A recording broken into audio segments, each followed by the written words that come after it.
ಓಂ ಮಹಾಲಕ್ಷ್ಮಿಯೈ ನಮಃ. ನಮಸ್ಕಾರ ಸ್ನೇಹಿತರೆ, welcome to VRL Astro and Ayur 369 YouTube channel. ಈ 5 ರಾಶಿಯವರು ತನ್ನ ಸ್ವ ಸಾಮರ್ಥ್ಯದಿಂದ ಹಾಗೂ ಅದೃಷ್ಟದ ಬಲದಿಂದ ಕೋಟ್ಯಾಧೀಶ್ವರರಾಗುವಂತಹ ಯೋಗದಲ್ಲಿ ಹುಟ್ಟಿರ್ತಾರೆ.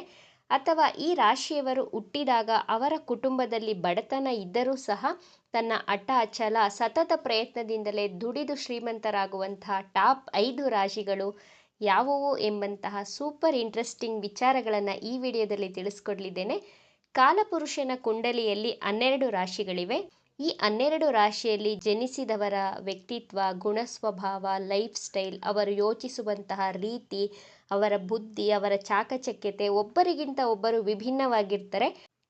ಹಾಗೆಯೇ 12 ರಾಶಿಗಳಲ್ಲಿ ತನ್ನ ಬುದ್ಧಿಬಲದಿಂದ ತನ್ನ ಸ್ವ ಸಾಮರ್ಥ್ಯದಿಂದ ದುಡಿದು ಶ್ರೀಮಂತರಾಗುವಂತಹ ಯೋಗದಲ್ಲಿ ಹುಟ್ಟಿರುವಂತಹ ರಾಶಿಯವರು ಮೊದಲನೆಯವರು ಮೇಷರಾಶಿಯವರು. ಮೇಷರಾಶಿಯವರಿಗೆ ಗುರು, ಮಂಗಳ, ಸೂರ್ಯಗ್ರಹ ಇವರ ಕುಂಡಲಿಯಲ್ಲಿ ಏನಾದರೂ ಸ್ಟ್ರಾಂಗ್ ಆಗಿದ್ದರೆ, ಒಳ್ಳೆ ಪ್ಲೇಸಲ್ಲಿ ಪ್ಲೇಸ್ಮೆಂಟ್ ಆಗಿದ್ದರೆ ಈ ವ್ಯಕ್ತಿಗಳು ಕಿಂಗ್ ಆಗಿರ್ತಾರೆ, ಸರ್ವಗುಣ ಸಂಪನ್ನರಾಗಿರುತ್ತಾರೆ. ಮೇಷರಾಶಿಯಲ್ಲಿ ಜನಿಸಿದವರು ಒಳ್ಳೆ ಲೀಡರ್ಗಳಾಗಿರ್ತಾರೆ.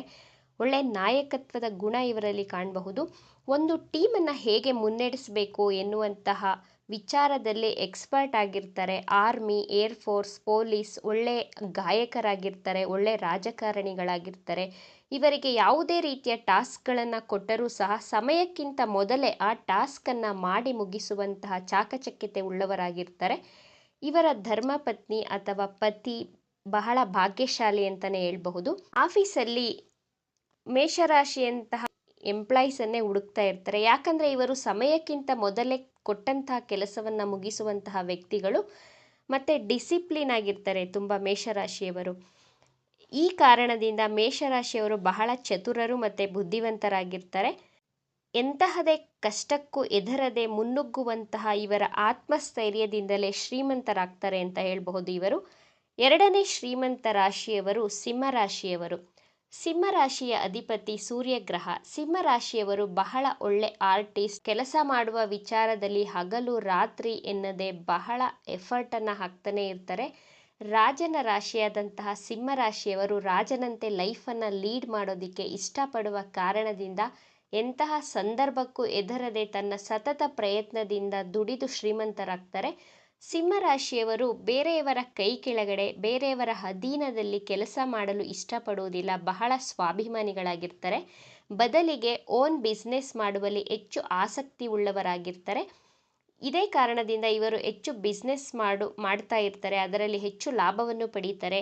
ಇವರು ಫ್ಯಾಮಿಲಿಗಿಂತ ತನ್ನ ಬಿಸ್ನೆಸ್, ಜಾಬ್ಗೆ ಹೆಚ್ಚು ಇಂಪಾರ್ಟೆನ್ಸನ್ನು ಕೊಡುವವರಾಗಿರ್ತಾರೆ. ಇವರನ್ನು ವರ್ಕೋಹಾಲಿಕ್ ಅಂತಲೂ ಕರಿಬಹುದು. ಹಗಲು ರಾತ್ರಿ ಎನ್ನದೆ ಶ್ರಮ ವಹಿಸಿ ಕೆಲಸವನ್ನು ಮಾಡ್ತಾ ಇರ್ತಾರೆ. ಹಣವಿದ್ದರೆ ಫ್ಯಾಮಿಲಿಯವರನ್ನು ತುಂಬ ಚೆನ್ನಾಗಿ ನೋಡ್ಕೊಳ್ಬಹುದು ಎಂಬ ಉದ್ದೇಶ ಹಾಗೂ ಲಕ್ಸುರಿಯಾಗಿ ಇರಬೇಕು ಎನ್ನುವಂಥ ಇವರ ಮನಸ್ಸಿನ ಇಚ್ಛೆ. ಲೈಫಲ್ಲಿ ಒಳ್ಳೆ ಕಾರ್ ತಗೋಬೇಕು, ಬ್ರ್ಯಾಂಡೆಡ್ ಕಾರು, ಒಳ್ಳೆ ಬಂಗ್ಲೆ ಕಟ್ಟಿಸ್ಬೇಕು, ಬ್ರ್ಯಾಂಡೆಡ್ ಐಫೋನ್ ತಗೋಬೇಕು, ಬ್ರ್ಯಾಂಡೆಡ್ ಥಿಂಗ್ಸ್ಗಳನ್ನೇ ಇವರು ಚೂಸ್ ಮಾಡೋದು ಮತ್ತು ಶಾಪಿಂಗ್ ಮಾಡೋದು. ಹಾಗೂ ಎಲ್ಲರನ್ನ ಇಂಪ್ರೆಸ್ ಮಾಡುವಂತಹ ಗುಣವುಳ್ಳವರು ಸಿಂಹರಾಶಿಯವರು.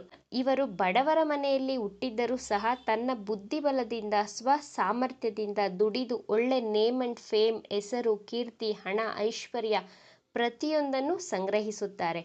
ರಾಜನ ರಾಶಿ ಅಲ್ವಾ, ಇವರು ಮನಸ್ಸಿನಿಂದಲೂ ರಾಜನ ರೀತಿಯೇ ಯೋಚನೆ ಮಾಡ್ತಾರೆ. ತನ್ನ ಲೈಫ್ ಸ್ಟೈಲನ್ನು ರಾಜನ ರೀತಿಯೇ ಇಟ್ಕೊಂಡಿರ್ತಾರೆ. ಆದ್ದರಿಂದಲೇ ಇವರ ಜೀವನದಲ್ಲಿ ಧನ, ಧಾನ್ಯ, ಐಶ್ವರ್ಯಕ್ಕೆ ಯಾವುದೇ ರೀತಿಯ ಕೊರತೆ ಇರುವುದಿಲ್ಲ ಅಂತ ಹೇಳಬಹುದು. ಮೂರನೆಯ ಶ್ರೀಮಂತ ರಾಶಿಯವರು ಕನ್ಯಾ ರಾಶಿಯವರು. ಕನ್ಯಾ ರಾಶಿಯ ಅಧಿಪತಿ ಬುಧಗ್ರಹ. ಮಿಥುನ ರಾಶಿಯ ಅಧಿಪತಿನೂ ಬುಧಗ್ರಹ. ಆದರೆ ಕನ್ಯಾ ರಾಶಿ ಬುಧಗ್ರಹಕ್ಕೆ ಮೂಲ ತ್ರಿಕೋಣ ರಾಶಿಯಾಗಿರುತ್ತೆ. ಮತ್ತು ಬುಧಗ್ರಹ ಕನ್ಯಾ ರಾಶಿಯಲ್ಲಿ ಉಚ್ಚನಾಗುವಂತಹ ಕಾರಣ ಇದು ಬುಧನಿಗೆ ಅತ್ಯಂತ ಪ್ರಿಯವಾದಂತಹ ರಾಶಿ ಅಂತ ಹೇಳಬಹುದು. ಕನ್ಯಾ ರಾಶಿಯವರು ಬಹಳ ಅದೃಷ್ಟವಂತರು ಮತ್ತು ಭಾಗ್ಯಶಾಲಿಗಳಾಗಿರ್ತಾರೆ.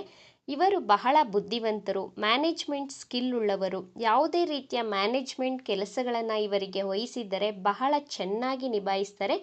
ಬೇರೆಯವರು ನಿಭಾಯಿಸುವುದಕ್ಕೆ ಸಾಧ್ಯನೇ ಇಲ್ಲ, ಅಷ್ಟು ಚೆನ್ನಾಗಿ ಮ್ಯಾನೇಜ್ಮೆಂಟ್ ಸ್ಕಿಲ್ ಇವರಲ್ಲಿ ಕಾಣಬಹುದು. ಕನ್ಯಾ ರಾಶಿಯವರು ಬಹಳ ಶಾಂತ ಸ್ವಭಾವದವರಾಗಿರ್ತಾರೆ. ಇವರು ದೊಡ್ಡ ದೊಡ್ಡ ಹುದ್ದೆಗಳಲ್ಲಿ ಇರ್ತಾರೆ. ದೊಡ್ಡ ಕಂಪನಿಯಲ್ಲಿ ಪ್ರೆಸಿಡೆಂಟ್ ಆಗಿ ವರ್ಕ್ ಮಾಡ್ತಿರ್ತಾರೆ, ವೈಸ್ ಪ್ರೆಸಿಡೆಂಟ್ಗಳಾಗಿರ್ತಾರೆ, ಪತ್ರಕರ್ತರು ಆಗಿರ್ತಾರೆ, ಒಳ್ಳೆ ರಿಪೋರ್ಟರ್ಗಳು, ಒಳ್ಳೆ ಬಿಸ್ನೆಸ್ ಮಾಡುವಂಥ ಸ್ಕಿಲ್ಫುಲ್ ವ್ಯಕ್ತಿಗಳಾಗಿರ್ತಾರೆ. ಆದ್ದರಿಂದಲೇ ಇವರ ಜೀವನದಲ್ಲಿ ಧನ ಧಾನ್ಯ ಐಶ್ವರ್ಯಗಳನ್ನು ಸಂಗ್ರಹಿಸುತ್ತಾರೆ. ಇವರ ಕುಂಡಲಿಯಲ್ಲಿ ಬುಧ ಗ್ರಹ ಸ್ಟ್ರಾಂಗ್ ಆಗಿದ್ದರೆ ತನ್ನ ಜೀವನದಲ್ಲಿ ತನ್ನ ಬುದ್ಧಿ ಬಲದಿಂದಲೇ ಬಹಳ ಎತ್ತರದ ಸ್ಥಾನಕ್ಕೆ ತಲುಪ್ತಾರೆ. ಕನ್ಯಾ ರಾಶಿಯವರ ಮನಿ ಮ್ಯಾನೇಜ್ಮೆಂಟ್ ಸ್ಕಿಲ್ ಎಕ್ಸಲೆಂಟ್ ಆಗಿರುತ್ತದೆ. ತುಂಬ ಚೆನ್ನಾಗಿ ಮನಿಯನ್ನು ಮ್ಯಾನೇಜ್ ಮಾಡುವಂತಹ ಕಲೆ ಇವರಲ್ಲಿ ಕಾಣಬಹುದು. 4ನೆಯ ಶ್ರೀಮಂತ ರಾಶಿಯವರು ತುಲಾ ರಾಶಿ. ಜೀವನದಲ್ಲಿ ಎಲ್ಲ ಕಡೆ ತನ್ನ ಛಾಪನ್ನು ಮೂಡಿಸಿರ್ತಾರೆ ತುಲಾ ರಾಶಿಯವರು. ಇವರು ಎಲ್ಲೇ ಹೋದರೂ ಇವರದೇ ಆದಂತಹ ಒಂದು ಛಾಪನ್ನು ಅಲ್ಲಿ ಬಿಟ್ಟು ಬರ್ತಾರೆ. ಸರ್ವಗುಣ ಸಂಪನ್ನರಾಗಿರ್ತಾರೆ. ತುಲಾ ರಾಶಿಯವರು ಬ್ಯಾಲೆನ್ಸ್ ಮಾಡುವುದರಲ್ಲಿ ಎಕ್ಸ್ಪರ್ಟ್ ಆಗಿರ್ತಾರೆ. ಪ್ರೊಫೆಷನ್ ಲೈಫಲ್ಲೇ ಆಗಲಿ, ಪರ್ಸ್ನಲ್ ಲೈಫಲ್ಲೇ ಆಗಲಿ, ಮ್ಯಾರೇಜ್ ಲೈಫಲ್ಲೇ ಆಗಲಿ ಬಹಳ ಚೆನ್ನಾಗಿ ಬ್ಯಾಲೆನ್ಸ್ ಮಾಡುವಂತಹ ಮೇಧಾವಿಗಳಾಗಿರ್ತಾರೆ. ಸಮಾಜ ಸೇವೆ ಮಾತಿನಲ್ಲಿ ಬ್ಯಾಲೆನ್ಸ್ ಮಾಡ್ತಾರೆ. ಯಾರ ಕಡೆನೂ ಮಾತನಾಡದೆ ನ್ಯಾಯದ ಪರವಾಗಿ ಮಾತನಾಡುವಂತಹ ವ್ಯಕ್ತಿಗಳು ಇವರಾಗಿರ್ತಾರೆ.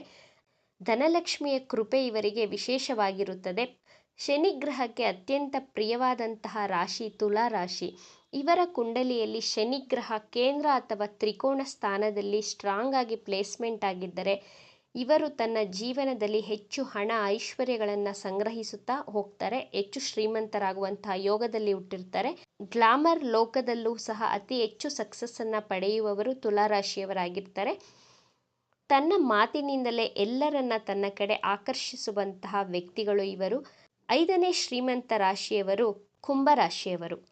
ಕುಂಭರಾಶಿ ಶನಿದೇವನಿಗೆ ಮೂಲ ತ್ರಿಕೋಣ ರಾಶಿಯಾಗಿದೆ. ಶನಿದೇವ ಇವರ ಪ್ರಾರಂಭಿಕ ಜೀವನದಲ್ಲಿ ಬಹಳ ಸಂಘರ್ಷವನ್ನು ಕೊಟ್ಟು ನಂತರ 30 ವರ್ಷದ ನಂತರ ಇವರು ತನ್ನ ಜೀವನದಲ್ಲಿ ಉತ್ತಮ ಸ್ಥಾನದಲ್ಲಿರ್ತಾರೆ. ಕುಂಭರಾಶಿಯವರು 12 ರಾಶಿಗಳಲ್ಲಿ ಟಾಪ್ ನಾಲೆಡ್ಜಬಲ್ ಪರ್ಸನ್ ಅಂತಲೇ ಹೇಳಬಹುದು. ತುಂಬ ನಾಲೆಡ್ಜ್ ಇರುತ್ತೆ ಈ ವ್ಯಕ್ತಿಗಳಲ್ಲಿ.